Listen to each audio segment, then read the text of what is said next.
সংস্কার হবে সেটাকে বলে অবৈধ, এমন বিচারিতা বাংলাদেশের মানুষ সহ্য করবে না। ভাইরা আমার, আমরা সংস্কার পরিষদের কথা বলছি, এটা নতুন কোনো কথা নয়। ঐক্যবদ্ধ কমিশনে 30টির উপরে রাজনৈতিক দল একমত হয়ে সকলে এক কথা বলে সংবিধানের টেকসই পরিবর্তনের জন্য, সংস্কার সাধনের জন্য, সংস্কারকে টেকসই করার জন্য সংসদীয় সংবিধান সংস্কার পরিষদের বিষয়ে সকল রাজনৈতিক দল আমরা একমত হয়েছিলাম। কিন্তু দুর্ভাগ্যের বিষয়,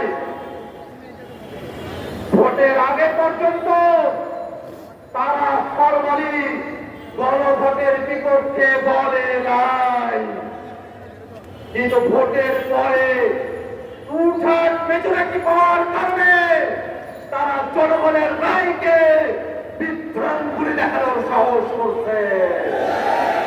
জনগণ গণভোটের মধ্য দিয়ে বাংলাদেশের রাষ্ট্র কাঠামোতে যে পরিবর্তন চেয়েছে, আজকে 2/3 ক্ষমতার জোরে তারা সেটাকে অমান্য করার পায় তারা করছে।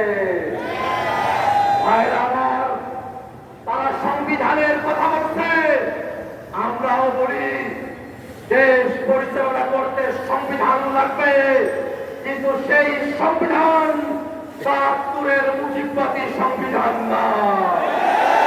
সেই সংবিধান শেখ হাসিনার সংবিধান না।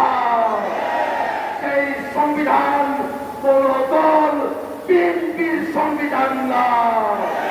দেশ পরিচালনার জন্য সংবিধান লাগবে, সেই সংবিধান হতে হবে জনগণের সংবিধান।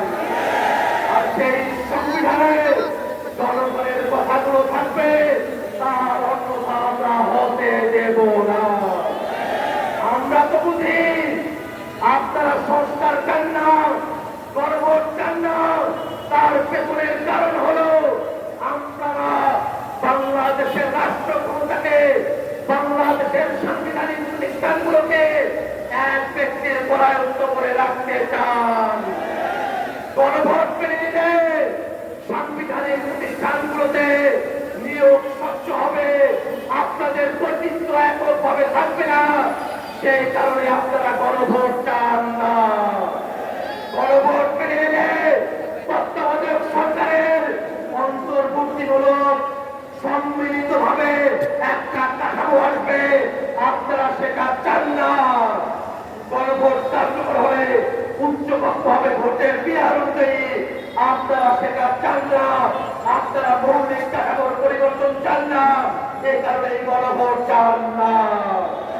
আমরা বলতে চাই, সংসদে আপনাদের সংখ্যাগরিষ্ঠতা থাকতে পারে, কিন্তু বাংলাদেশের জনগণ 70% সংখ্যাগরিষ্ঠতা নিয়ে রাজপথে আছে। এই জনগণকে কোনোভাবেই অমান্য করে আপনারা টিকে থাকতে পারবেন না। আপনাদের সুন্দর পদক্ষেপের অপেক্ষায় জাতিকে সাথে নিয়ে আমরা অপেক্ষা করছি। সংসদে রাজপথে কথা হবে সংস্কারের জন্য। ইনকিলাব জিন্দাবাদ।